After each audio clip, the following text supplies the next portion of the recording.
Evolutionary.org Hardcore 2.0 is coming your way, episode 184. Today we're going to talk about Tirzepatide, more information on it by Pharmaqo. So this is going to be a very important podcast.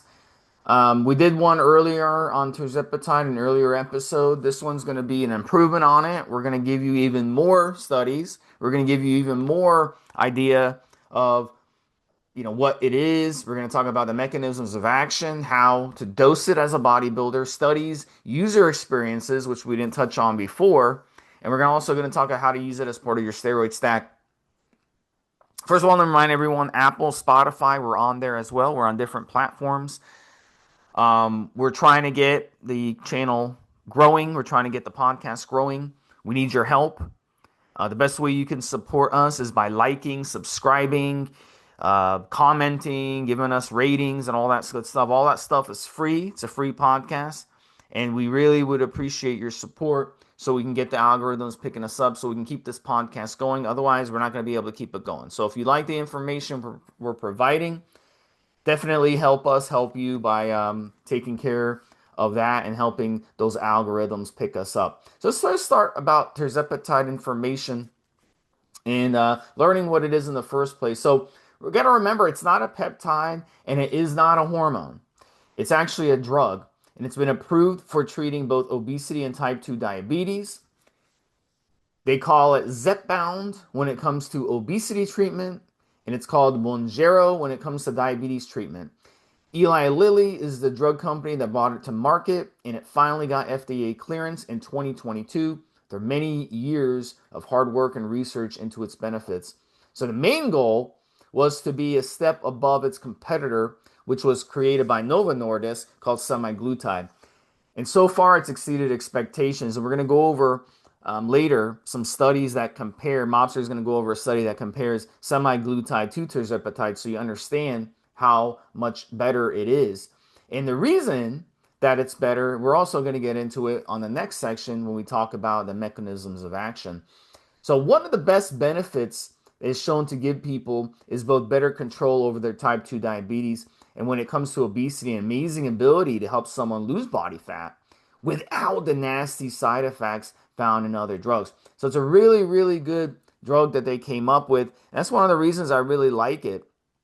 I like these products because the lack of side effects, if you compare them to these other drugs that bodybuilders have been using over the years, and that people with obesity or who've been trying to lose weight have been using over the years. Even an over the counter stimulant, fat burner that you get off the shelf, has nasty side effects. It's going to speed up your heart rate. It's going to fuck up your sleep. It's going to make you feel jittery all day. It may make you feel hypoglycemic all day, and just gives you headaches and does all kinds of things, gives you heart murmurs and enlarges your heart and does all these bad things.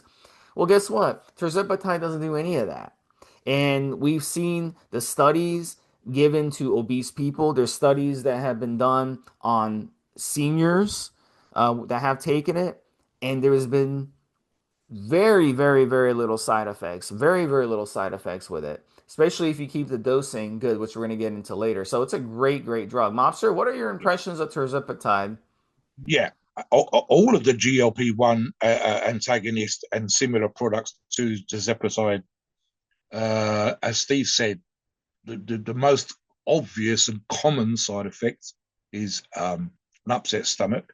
And ironically, as Steve also inferred, and we've actually seen this for ourselves, the only time antagonist, not an is when people have changed the dosing, Steve.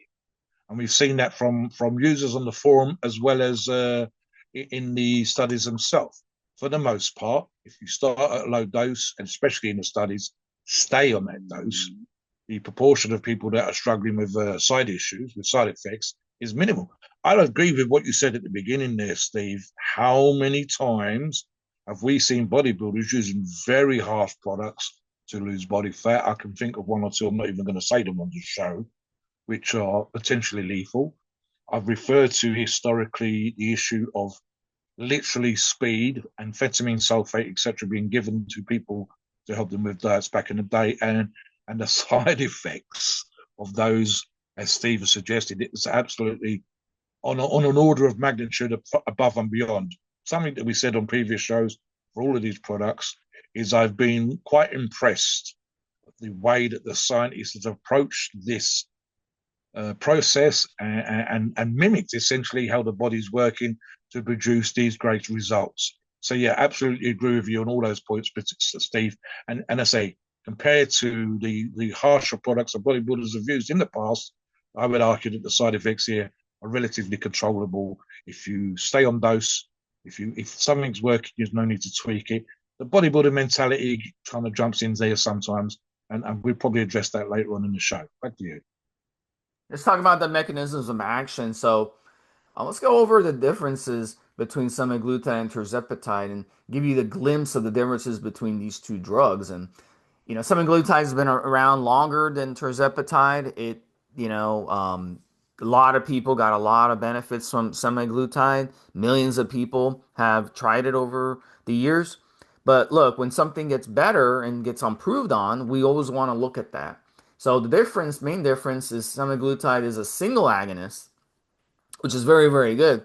But tirzepatide is a dual agonist, which takes it a step beyond that. So tirzepatide does two things which activates hormone receptors when you use it. The first thing it's going to do is called GLP-1, which is glucagon-like peptide 1 receptor. So this works great for balancing blood sugar levels and slowing insulin release, lowering glucagon release, and slowing gastric emptying. So the second thing it does, which makes it a step beyond semaglutide, is it's and that's what makes it a dual agonist. Is called GIP, which is glucose dependent insulinotropic polypeptide receptor. And what this does is improve the effects of GLP-1 to make things run more smooth. Both of these things will prevent hypoglycemic symptoms when eating in a deficit or low carb. So you're going to feel more satiated faster during a meal.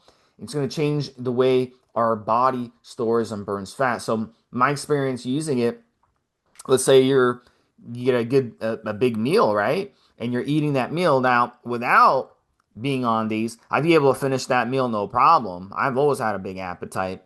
But on these, you're going to be eating that meal and you're going to take that extra bite and right away you're going to feel it. You're going to be like, "Whoa, I don't even I feel sick. I don't want to eat another bite." And literally I find myself a lot of times putting food in my mouth, chewing it, and then literally being like, I gotta spit this out. I can't even finish it. So, but a lot of people like on Reddit and a lot of these social media, they think that it's all about, oh, I'm restricting my calories, I'm not eating much. That's why it's causing you to lose appetite where you're not eating as much.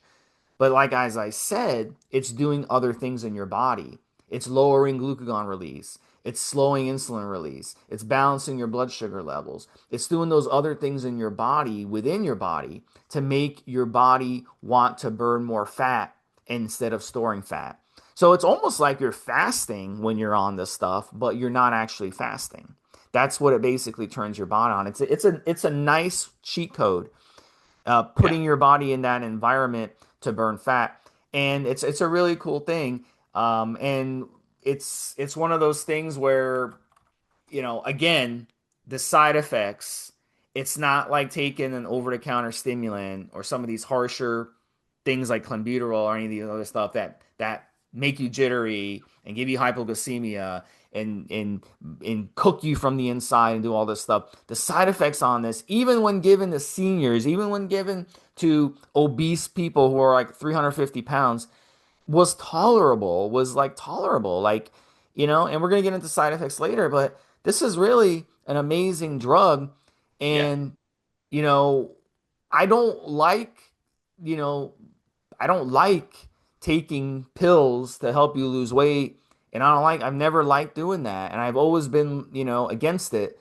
But this is one that I can put myself behind because of the risk versus reward. What are the side yes, effects and yes, what is it doing inside your body? It's not causing your body temperature to rise over 100 degrees. It's not causing your heart to enlarge. It's not yeah. causing your red blood cells to shoot up. So it's really an amazing drug. How old school sometimes have I been in the past, Steve, where on certain approaches, including what you're referring to, I'm like, guys, just stop putting the extra fucking food in your mouth and do your goddamn steps. And the absolutely old school hardcore, get out there, get it done, suffer you bitches, and be happy with the results you get because you put in the work. Absolutely. All right. I like this, and something that Steve's kind of suggested. I thought the phrase that sprung to mind, Steve, is it's making your body more efficient at using the food that you are giving it. Are you able to eat as much as before? No. So there's an argument for calorific restriction. But of the food that you are eating, that second step, the second of the two-pronged approach that Tirzepatide's giving you is making you more efficient user of the food that you're putting in. And that means you don't have this, as Steve said, those up and downs. We even prescribed medications for obesity in the past, just to be rather graphic here, Steve, included one, you might remember the name of it, where the side effect was oily shits. And the idea that this perfectly easy to take it removed the fat from your diet. So the suggestion was that you ate the same food that you was eating before, and the product would remove the fat. It wasn't sort of using fibers; it was literally removing the fat chemically in the stomach using this particular medication. The problem was that fat had to come out somewhere. And the key phrase that sprang to mind that just made it difficult to use was that you might have anal leakage, meaning you would have an oily shit coming out of your ass when you didn't want to, in your goddamn pants, in your underpants, in your briefs, while you were walking around, while you're at work. And so the idea that people could stick to this product rather than, say, for example, remove fat from their diet was just a joke. And of course, it fell off a cliff. So any product that enables you to both restrict your calories and feel good restricting your calories and not have those highs and lows, you start to look at it. And like I said, I'm old school, but I still looked at the scientists and all of these products that we've discussed and gone, I love the fact that instead of just trying to hammer the point really badly, they've kind of gone, what does the body do? How can we make the body feel good? How can we minimize the side effects? And then you start to look at the results, which we're going to get into. And the results have been long-term amazing. If there's any argument, Steve, and it won't really apply to our listeners for reasons that are kind of obvious, the sheer amount of money, the cash, what it's cost, and the amount of money the companies are going to make is probably the one that would piss me off a little bit in terms of you've got this fabulous product, but it's costing a great deal. And even that arguably is starting to change as well. But that's the only thing. That's business. You can't argue with business. But the rest of it, I'm not necessarily something that's on my own particular radar, but certainly something that we are seeing people have success with within our own community, within the bodybuilders, people wanting to get in shape an hour on the forums, but especially in the wider world. And anything that makes you stick to a program, makes you happier, more comfortable on restricted calories and get more out of those restricted calories. So you're not starving, you're not kind of having a sense of what the fuck, why am I doing this and all that kind of thing, and not struggling. And so on, Steve. And then again, we're reading the studies, we're seeing the results, guys, and it's definitely something, to coin a comedy phrase, I could see this being, if big right now, Steve, it's going to be absolutely huge in the future. All right, let's get into the studies. Let's go over some studies. I got three that I'm going to go over. Mobster has a couple that he wants to talk about as well. In addition, the first study I'm going to talk about, this was done on almost 10,000 patients, and they lost 10 kilograms or 22 pounds using the dosing ranging up to 15 milligrams a week, and it showed a 94% reduction in type 2 diabetes risk. And I'll link that study in the article for the podcast if you guys want to look that up. The next one is a study that showed more diabetes promise and had the users have an HbA1c drop of over 2% and a weight drop of almost 6 kilograms using 5 milligrams a week over a 6-month span. So that's also very, very impressive. And that shows how effective it is for not just diabetes, but also for losing body fat and losing weight. A third, a next study that I wanted to talk about had 700 obese adults who didn't have diabetes try, and they went up to 15 milligrams a week for 8 months, and they lost 21% of their body weight. That is amazing. So let's say someone is 300 pounds and they lose 21% of the body fat weight. That's a fifth of their body weight. That's a lot of weight to be losing in just that amount of time. So you can do the math and figure that one out. That's 63 pounds. So they went from 300 pounds to 237 pounds. That is life changing right there. But the interesting thing about this study, which is very, very important, is those that continued for an additional 4 months, so they went a full year, they not only lost that 21%, they lost an additional 5% on top of it. So if they started out, let's say, at 300 pounds, and then they got down to that 237, right? So they lost the 21%. They got down to 237. Then from there, they lost another 5%, which is another 12 pounds. So now they're down to 225 pounds, mobster. So that's 75 pounds in a year. And that's quality losses. That's quality losses. That's not like, you know, just a bunch of, bad weight that's come off. I'll sum this up, Steve. We see what's called statistically significant numbers mentions in studies, and sometimes a statistically significant number might be 3, 4 kilograms, might be 1, 2, 3%. And the studies, the Yeah. researchers will say, "Oh, that's statistically significant." Not fucking Well, this tens is of why it's kilograms, not. So let me not finish. 70 pounds, Steve. Yeah. Jesus, yeah. I gotta finish the study. So those that stayed on lost another 5% of their body weight for 4 months, right? But those that came off and were given a placebo had a bounce back of 14% of their body weight. So that just shows you that those who took placebo gained it back. So it's not just in your mind. It's not just like the way you're thinking about this. This drug changes what's going on in your body. It changes the mechanisms of how you burn fat, and it allows your body to be in a fat burning mode. So that's a really cool study. So talk about that, the way they bounce back the ones that were on placebo, and then we'll move on to the next Yeah, study. so we've heard of rebound again across the spectrum of these particular medications. I do know from the studies that you and I have looked at that they've specifically been told that they must be more active. Every single study said that we encourage the participants, or the participants were educated to go out and I'll put it crudely, Steve, to go out and get your fucking steps, to go out walking, to do some more exercise, number one. And number two, specifically to eat cleaner. And I suspect here, Steve, part of the rebound is, as we know, that your appetite increased. You've talked about it, but also these people coming off the medication and perhaps getting back into their former habits, and that would probably be, I no, I think they stayed in the same. They stayed in the same. So I think if I they stayed in the yeah. same, then it's definitely the medication difference, Yeah, one yeah, hundred it's not in percent. your system anymore. It's like taking Masteron and hardening up and then coming off Mm. Masteron and you get softer. It's the medication that's putting you in a certain I would, environment. I know that all the participants in every single study, Steve, have not been in house. So I would want to look at that aspect as well. But that's more to do with people taking a certain degree of responsibility. And it's something that perhaps needs to be looked at as well, because you want the gains. I wouldn't mind some rebound, but I would hate to gain everything back that I lost. That would be a head fuck to say the least. Well, That's not what's been suggested.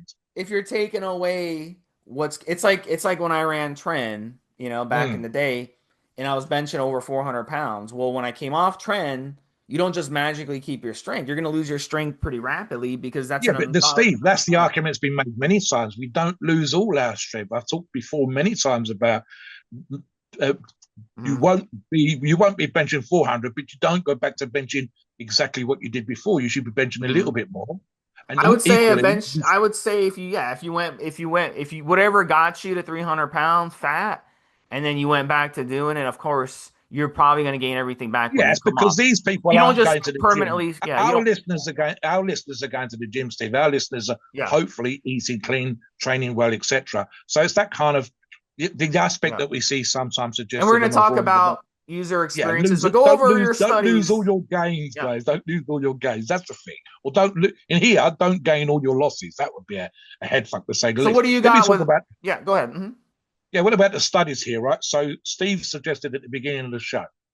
I won't read out every single aspect of this, but essentially what happened, this is on the Lilly investors page. They announced on May 11th, Steve. And what they've done is they compared their product, Tirzepatide, with semaglutide. And in order to make, I'll just preface this, you have to be very, very careful when you're talking about comparing your product to a competitor's products. You need to be, basically, you don't want to get your ass sued, Steve. You don't want to be dragged into a court of law and told that you took the piss when you made the comparison. That's to put it crudely. So any suggestion that they make that their product is better has to be as detailed and on point as possible. Let me read out the results. Primary endpoint participants treated with Zepbound, as Steve said, that's the Tirzepatide's trade name, for obesity, achieved an average weight reduction of 20.2% compared to 13.7% for the semaglutide at 72 weeks, so over a year. A 47% greater relative weight loss. One of the other notes I made here underneath, Steve, was, and this is just waist reduction, and I want the listeners that are listening to the show think about this effect. Reducing your waist, Steve, by 7.2 inches on average, which means some people would be more, some less, but 7.2 inches on average on Tirzepatide versus a 5.1 inch waist reduction on semaglutide. Now, either of those two numbers, Steve, for any of you listeners that want to have a slimmer waist, broader shouldered look, can you imagine just reducing your waist by 5.1 inches? I would fucking transform, Steve, no matter what my waist is right now. And the idea that I could reduce it, arguably looking at the numbers here, Steve, close to 25% more from 5.1 inches to 7.2 inches is fantastic. And as I said here, which is super, super important here, you have to be so on point if you're putting your product up against a competitor's products and you're saying that our product is better. To do that stuff, if you fuck it up, Steve, you're in a court of law and they're going to be looking for hundreds of millions of dollars. The second was more of a news release, but I'll read it out anyway, Steve. And I think it's one of those how the market's going to work. And I mentioned the cost issue earlier on. So I'll get into this just briefly. Again, this is June 16th, so just a few days ago, out on the news wires.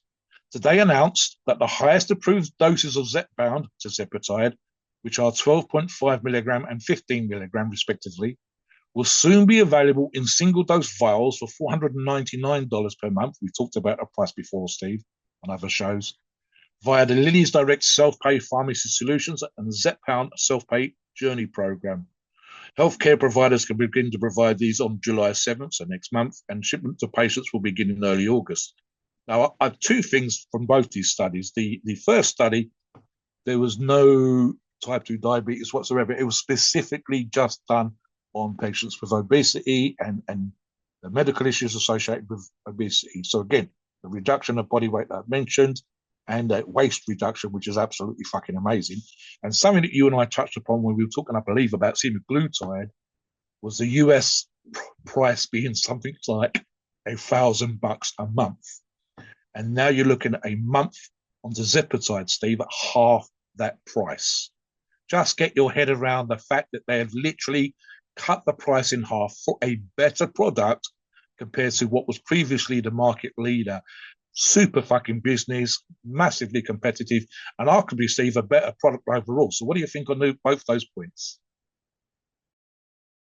Yeah, so what's happening is those who are getting the diabetes, you're still able to get through your insurance, no problem. Those who are getting prescribed for obesity, the insurance company isn't going to cover, so that's what's happening. And we're talking about, people paying up to $1,000 a month, mobster. So Yeah, it'd be a yeah, shame to spend that kind of money on a drug and not take full yeah, advantage of it because as you said, you still have to eat good on it. There's a lot of people, if you talk to pharmacists, which I have, I've talked to pharmacists, gotten some intel from them, and they've said we get a lot of people coming in for these drugs, but they don't lose weight. They don't lose weight on them. So, look, you're not going to be able to continue eating like shit on it. So, what I recommend is these studies, they have them coached on diet, they have them coached on doing cardio, on training, on getting that body burning calories, and you got to take full advantage of it. I don't want to spend that kind of Yes. money and not take full advantage of it. Luckily, though, On the forums, Steve, this is the point, and again, I think this is reflection of our listener profile. You listeners will be interested in training. You listeners will be interested in PED use, interested in the lifestyle. The people that come onto our forums are not coming onto our forums hoping. We would probably laugh at them, and we're really, really nice normally. But you can't come onto the forums and say that you're going to eat shit, drink, and take drugs. And is there a drug that I can take that's going to help me lose weight?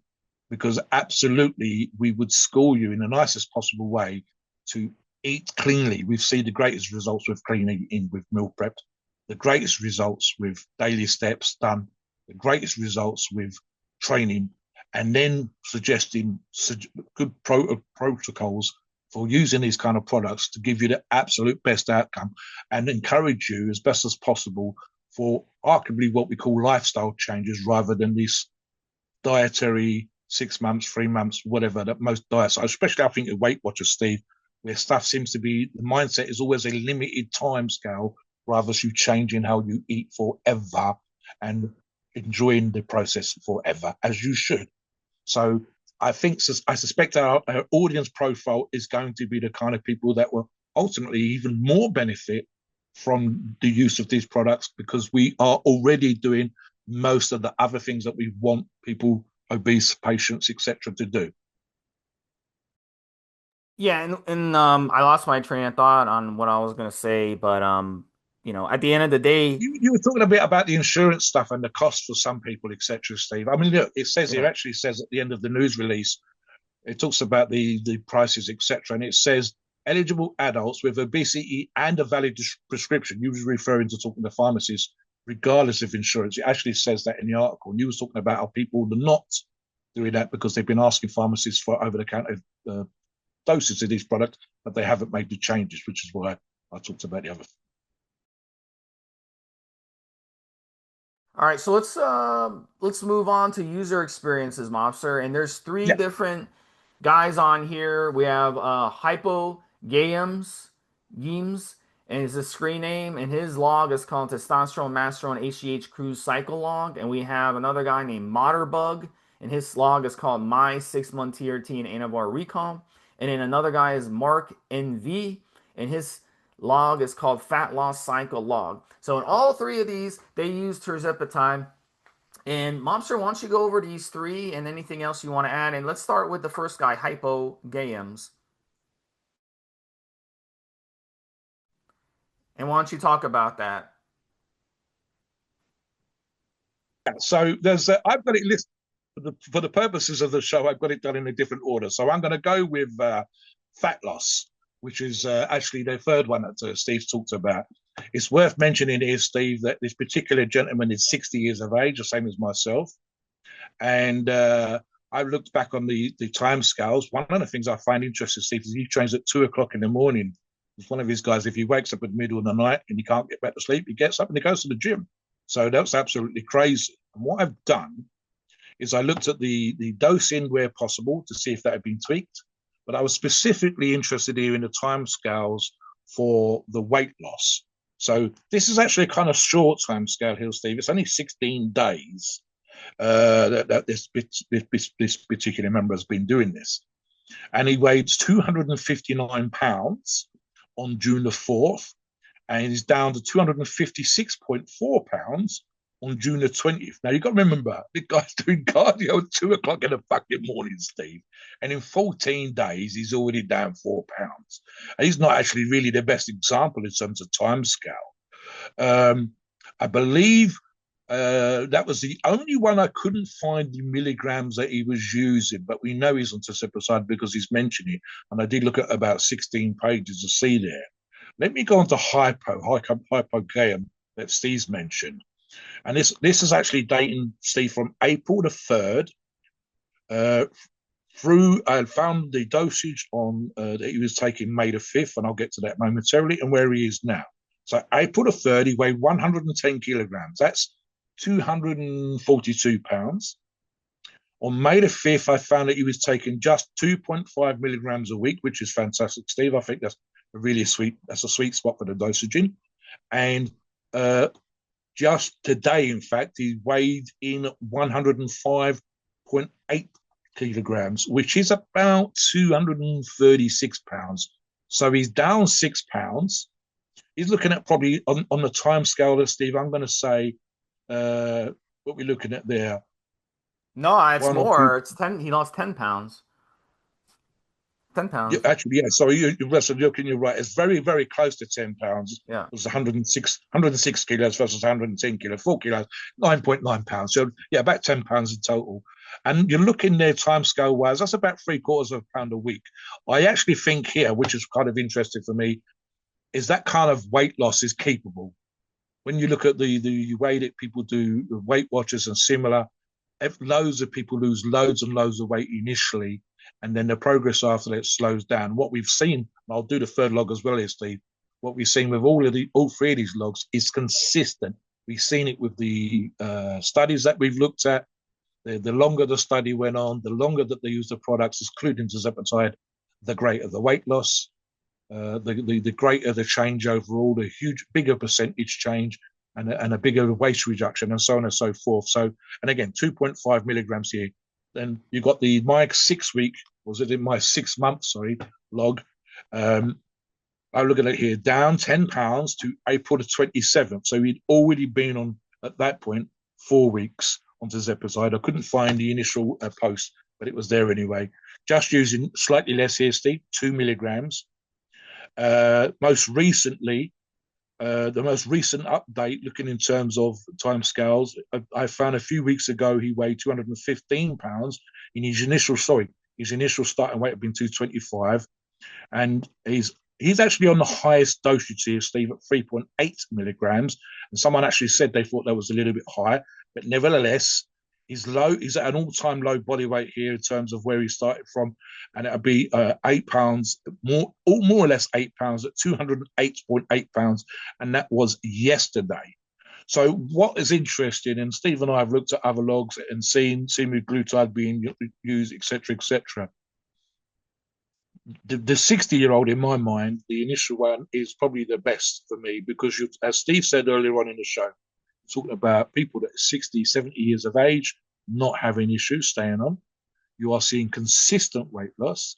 You are seeing, in fact, all three of these, Steve, are improving in the gym. Without me even making a note of the numbers, I'm seeing progress right across the board. One of the ones specifically mentioned, I believe it was the hypogaia, again, where he talks about the sensation of energy, specifically being able to go to the gym. And I suspect with the initial one that I read out there, Steve, the 60-year-old again, the only issue, and it's got nothing to do with the fact he's using tirzepatide, is piss poor sleep. And I think I've mentioned multiple times on his log, Steve, how the fuck are you training at 2:15 in the morning to do your cardio? How the hell are you going to the gym? I think one time was 2:25, the earliest I've ever trained. It's 7:20 in the morning, and that was because I was busy as fuck for the rest of the day. So, what are your thoughts on the logs there, Steve? Because I'm quite happy to debate a couple of these particular ones in regards to the progress. But think about it in this way: this now, every single one of these logs is making progress downwards. Every single one of these logs has been successful with their fat loss. Every single one of these logs, I would argue, Steve, is seeing progress in the gym. So, in terms of a thumbs up for use of the product, every single one is in the right direction. The only argument is whether my 6 month log requires the 3.8 milligrams, because I believe anywhere start we've seen, and this is what we're getting to now a little bit as well, Steve, the dosages. What do we think the dosages should be? Do they need to be as high as 3.8 milligrams, or is 2.5 milligrams a sweet spot? Because that's something we probably need to discuss in detail here. But what do you think about these logs before we get into the dosage part as well? Well, yeah, they all have, something in common. They're all working out. They're all having a relatively strong diet. So you can go check out those logs and get some ideas. And they're all losing somewhere between a half a pound to a pound a week, at least initially, And then as you lose more weight, obviously the weight loss is going to slow down, as we exactly the way we see in the study, because you're not just going to keep losing weight forever at the same clip. Then you would weigh nothing after a certain amount of time. So what happens is your weight loss will start slowing down, and then you can kind of change up the dosing. So one of the things with Sorry, just to jump in here just for a Mhm. second, Steve. It's also worth mentioning, and I should have actually probably said this, every single one of these particular guys is also using performance enhancing drugs, Correct. which of course the people in the study would not. So that's worth mentioning as well, listeners, just that they're Yeah. adding muscle and getting So, stronger as well. so the anabolic steroids is kind of pushing back on the weight loss because the anabolic steroids are anabolic. So it's almost like you're doing a recomp. You're holding on to your muscle or trying to gain muscle while also losing body weight and body fat. So that's one of the things. So that's a good way. And we're going to talk about how to stack with steroids. Well, let's move into the dosing. We don't have much time left, and I want to definitely get into this. So look, we had a guy on my log because I'm using Retrutitide on my log, and I'm down to the lowest that I've weighed since I was like in my late 20s. This was when post endurance when I was an endurance athlete. So basically, I'm down like over about 35 pounds from my peak weight when I was in my mid 30s when I was doing a lot of heavy weight training and hitting the gym like crazy. And one of the guys came on my log and was like, "Oh, Steve, you only weigh 165 pounds. That's really tiny." And I'm like, dude, did you even read the fucking log, dude? The whole purpose of using these GLP-1s, the Tirzepatide, in my case, the Retrutitide, is to lose weight. You know? So, guys, if you aren't willing to lose weight and you're not willing to be like Mark in his log in weighing the least he's weighed in years, or in my situation, the least I've weighed in about 25 years, then pick something else. This isn't for you. But the whole idea is to lose body weight and it's to lose body fat. That's the idea. Yeah, it can be a Okay. head fuck for some people, but listen, Yeah. guys, as Steve, They're Steve so told me this. brainwashed and so sick in the brain with Be bigorexia healthy, that they don't be understand. lean, be Yeah. muscular. Get your heads around it. That's literally the point. So don't take this if you're not willing to lose body weight. Period. Okay? So let's talk about the dosing. So look, the general consensus that I would recommend people to start with is somewhere between 1.5 and 2.5 milligrams a week. Start there, give it 4 weeks, then you can start increasing the dose as you please. Now, in the studies, they went up to Yeah. 15 milligrams. These are extremely obese people. These are people who are Yes. 300, Yes. 350, 400 pounds, Yes. whatever. In your Yes. situation, most of you listening to this, you're Won't be. some. So one of the things we want to make sure is we slowly increase the dose because then the side effects can kind of hit you hard. Remember, it's a slow release compound. There's a reason you don't take it every day. In the studies, they were taking it every week for a year or for 6 months. There's a reason for that. Who the fuck wants to inject themselves every fucking day? Nobody. So we want to make sure that we are so so here's the thing. We've seen guys go. I've never seen really guys who are using it with steroids and guys, who are around 200 pounds, something like that. Normal gym goers using it very high. So we've seen situations like in the user experiences, the most like Moderbug, you said he ran at up to 3.8 milligrams. I would not go very much higher. So I would increase it. I'd start at 1.5 to 2.5. Then you, after 4 weeks, see where you're at. See how you feel with the side effects. Are you getting the stomach issues? We're gonna get into side effects later in this segment. But are you getting any of those stomach issues? Are you getting the diarrhea? Are you getting the nausea? Are you getting super, super bad, even when you're not overeating? And in that situation, you might want to tinker a bit and drop it a little bit. But generally, you want to use it weekly and go that route and increase it by maybe a half a milligram. After that initial 4 weeks, maybe after a couple weeks, increase it a half milligram, then increase another half milligram and see where you're at. Then you can stay at a dose and you can always reduce it by a quarter milligram or half a milligram thereafter and kind of go back and forth. There's really no rule. But eventually, when you decide, you know what, I've hit a good weight I don't want to lose any more. I'm getting ready to like now I went from 165 now to 162. I weighed 162 yesterday. Now I'm back up to like 164.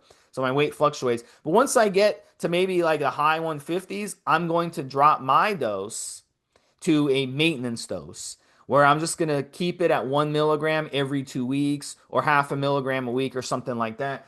Because if I just come off cold turkey, I'm going to have a big rebound effect. So that's something to think about as well. But you want to commit to using it a solid 4, 5, 6 months to get the maximum benefits from it because it is such a slow release and it's going to take 4 or 5 weeks to reach peak in your system. So really, you want to play around with the dosing and go from there. But in these studies, they were using it up to 15 milligrams and they were fine. There wasn't some crazy side effects, but it's just not necessary for most of you, especially considering you're also using anabolic steroids with them. And I would think that there'd be a method to the madness of using the anabolic steroid. So let me talk about the side effects, and then Mobster's going to talk about microdosing. The main side effects to watch out for is the bloating, the gas, the nausea, the heartburn, which is something I had to deal with for a period of time, and then it went away once I dropped the dose. I dropped the dose on my Retrutatride, which is similar to Tirzepatide. We've talked Retrutatride on another podcast, but I dropped the dose a little bit, like a half a milligram, and the heartburn went away. Also, different foods you're eating. Don't overeat. Don't eat high fat foods that can have a hard time, especially with the slow gastric emptying. You don't want to stress out your gut a lot with certain foods that upset your stomach. So if you have a hard time digesting a certain food, maybe high fat foods, you have a hard time digesting, maybe beans, you have a hard time digesting fermented foods, garlic, onions, lots of different things out there that can irritate your gut, right? That are high FODMAP, you may want to avoid those types of foods. So it forces you to eat clean, mobster, because if I eat something I shouldn't eat, or if I overeat, I you are gonna get punished. You're gonna feel nauseous for like a few hours or till the next day. I had a workout one time. I went to a late dinner, which I never eat late dinners. I ate around 8 o'clock. The dinner wasn't ready till 8 o'clock, and I had some brisket, which is very very high fat meat, right? And what happened was the next morning I couldn't go work out because I was still bloated and gassy from that brisket because the digestion had a really hard time. So don't eat too late if you have a workout the next morning. You got to be smart on this stuff. It forces you to keep your portions small. It forces you to be really anal about the foods you eat. So in that way, it's a good thing because you're going to get punished, like I said. So I'll also talk about microdosing a little bit, and then we'll get into the cycles. Dosing in general, Steve, when we've seen side effects, it's been normally in our users who are using less than in the studies. It's been when they've changed it, and it takes a week or so for people to get used to the new dosage. Something I saw, which I thought was a good piece of advice on the forums: if 2 milligrams works for you, keep using 2 milligrams until it doesn't. Steve's give you some suggestions in terms of the 4 weeks, in terms of tweaking. Listen, it'd be the same with PEDs. If 50 milligrams of something works and you're getting stronger and you're getting more muscular, you don't need to double it up. You don't need to triple it up. So for me, what works, stay with it. And then when it doesn't work or when you want to push the changes, then you would tweak it again. The micro dosing, look, very briefly, guys, bodybuilders, the people that come onto the forums historically have pushed the envelope. And certainly when we're using steroids, we're using them for performance purposes and not medical reasons.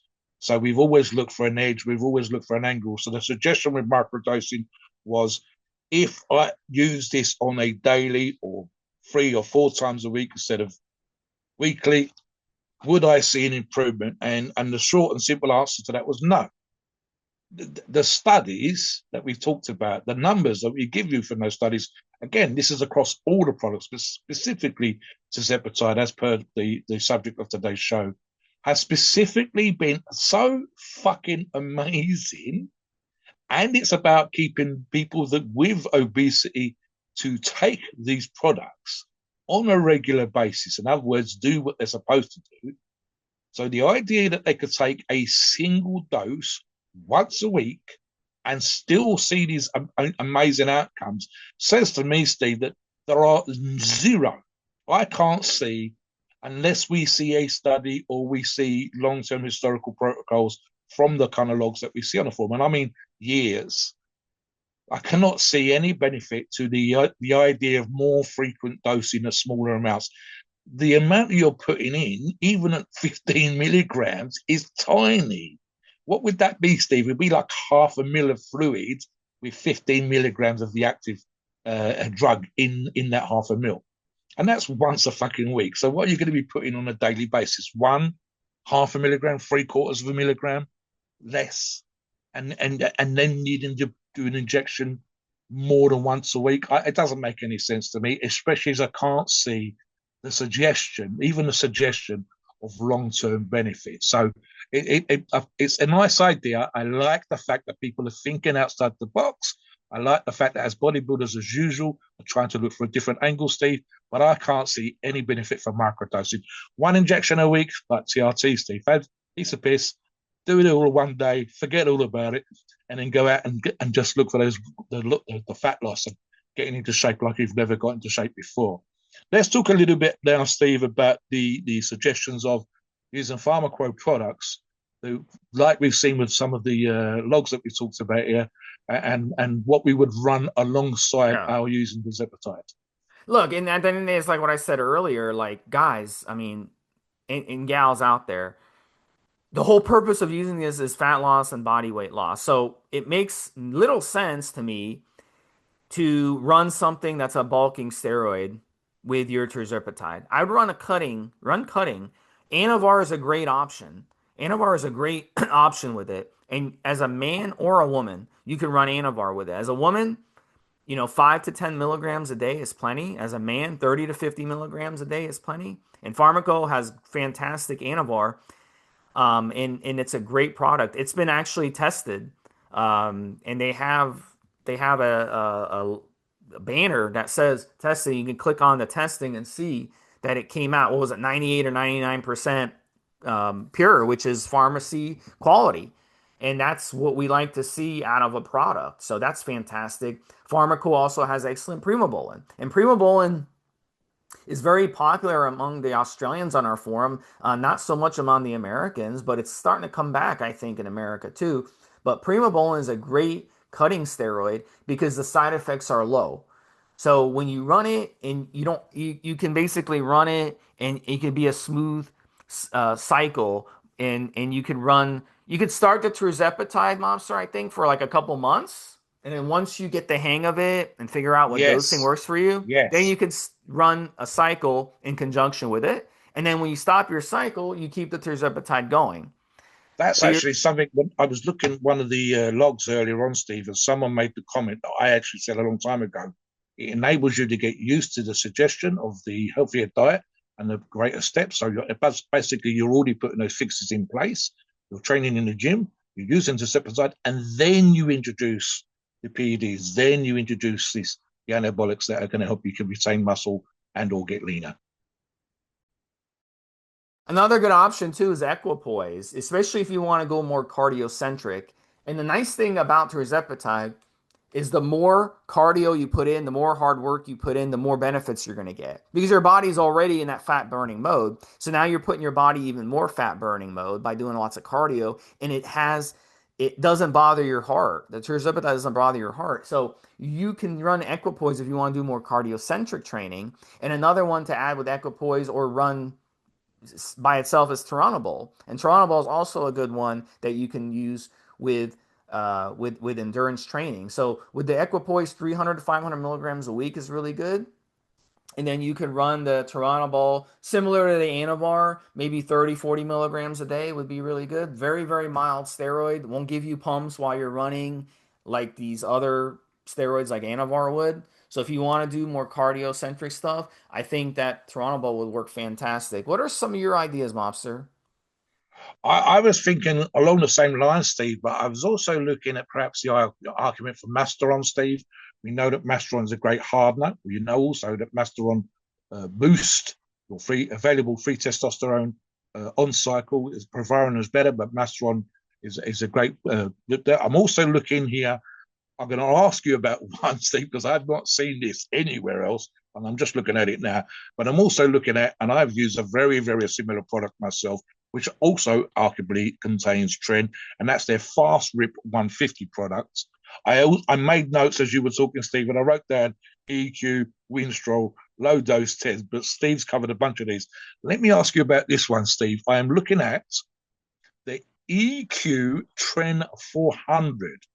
Now, we know the obvious issues with trading the side effects, but the combination of these two products together, what do you think about that for Pharmaqo? I'm literally looking at this product right now. Would you risk that on this particular cycle, Only if especially you, once? yeah, only if you've used Trend in the past and you've Yes. been okay on it. For me with Trend in the past, I'm always good for at least one good throw up on Trend, where I just wake up one morning and it's just like I feel like a pregnant woman. You just feel that morning sickness and you just throw up like half the day. So Trend is one of those things where it really tears up your stomach. It's very inflammatory. It makes you nauseous in its own right, and it makes you very hot. So it's kind of like it's not a comfortable situation to be in. So only if you can tolerate the side effects of Tren enough. Something else I'm just Look, looking at, Stephen, just I'll ask you for your comments on this. We quite often talk about our female listeners and we say, for example, low dose Anavar. Something again, I'm literally looking at this as we're talking, Steve. They've got a female Provarin, very low dose, 5 milligrams. They've got their own version of Famavar, which is called Thermavar, 2.5 milligrams. And they've also got a Thermawin, 2.5 milligrams of Winstrol. So I talk about perhaps female users and cycles that they could do also alongside Tirzepatide, something that we don't normally cover on these shows. yeah, and again, experience. So with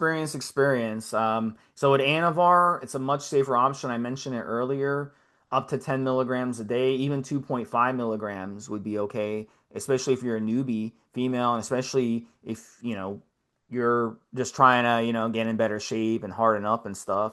Winstrol, it's very strong. I wouldn't run very much Winstrol as a female, maybe 2 milligrams, just very, very tiny amount. So if you get like a 10 milligram pill, split it into 5 pieces and only take 2 milligrams of it. And that would be a lot to harden up and dry out. So those would be good options as well. I would run them toward the end. So if you're running the Tirzepatide for 6 months and then you're gonna maybe switch to a maintenance dose or you're gonna come off of it and you really want to look good, you have a vacation coming up, you want to take pictures to put on your social, then you can run the one of these orals toward the end. Same thing on the males. You can run it toward the end of your Tirzepatide ride, maybe the last 6 weeks, 5 weeks, and then really harden up and dry out ahead of the pictures, and you'll have really good vascularity. So Yeah. it's a trial and error thing, but it's not something where you just want to jump into if you've never used Tirzepatide, you've never used anabolic steroids. Let's just use them together. No, you want to have experience with anabolic steroids before you start using anabolic steroids with tirzepatide. Otherwise, you're not gonna know what to expect. So, it's really good. And it's also important to track your progress when you're doing one of these cycles, when you're using tirzepatide, so you can learn. I track my weight, I track my dosing, I track even how I feel in my log, and I'm figuring out that example, the brisket, the don't eat too late. Don't eat things like brisket that are high fat. Like even if I go shopping for meat, I don't get the higher fatty meats now, but I used to eat the more high fatty meats.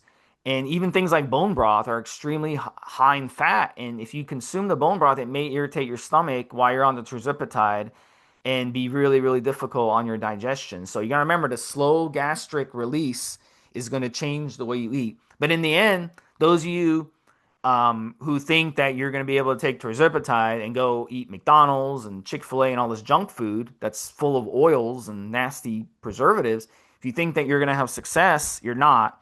And you're basically going to just be nauseous all day and it's just not going to work. So it's not that much of a magic pill. But I'm telling you, if you get your diet on point, you get your nutrition on point, you get your training, Yeah. you're Yeah. exercising every day. Just go. Worst case, just go for a walk around your neighborhood every fucking day. Get in some exercise. Do some stairs.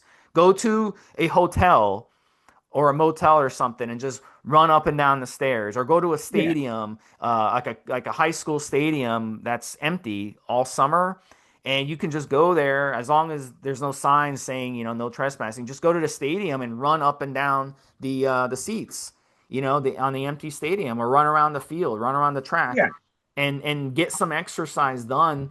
And it really, really pay off. It will make this even a better experience. But it's yeah. I mean, look, absolutely if we're talking about specific obesity, absolutely, Steve is 100% correct. We know this is a lifestyle thing, Steve, and we know that there's an element of, and you and I have discussed this on other shows, food choices, and Steve's talked about specifically the poor quality of food that's available in America with some of the restrictions and regulations versus say here in Europe and specifically here in the UK. And when Steve's described it in detail, I've agreed.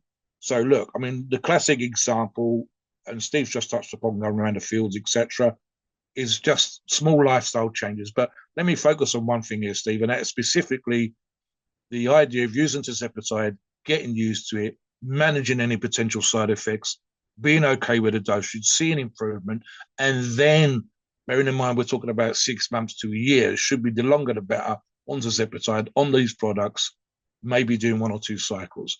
Don't forget, in terms of peptides, you're looking and products like tirzepatide, Steve, look at Umbrella Labs. But let's talk about specifically Pharmaqo here.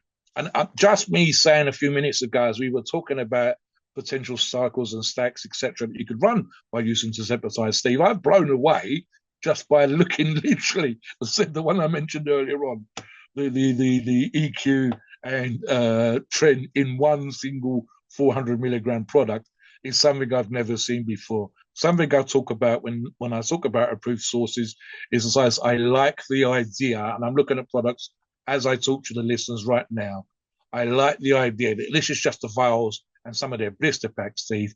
These products look like the kind of products that you would see in the pharmacist cabinet at a pharmacy. You walk in and there is a generic look to all kind of prescribed medications. They have a certain look, they're certain clean. It's the association with a pharmacy, it's the association with a pharmaceutical company, and any company, any person that's investing the time and the energy, the holograms, the barcodes, the batch numbers, the ability to check your product on the list and see that it's actually legitimate. That's just huge time and investment. That costs money to put those kind of products together. We have seen poor products. We have seen wonky labels. We have seen products that look like they've been done with my child's first printing kit. And then what I want to see when I'm using any kind of steroidal medication, any kind of performance enhancement product, is a product that makes me trust it just by looking at it. Then, as Steve said about the 97, 98% earlier on, we touched upon this in another research show. We want the products that we use to look like, to be tested. We want them to be high quality.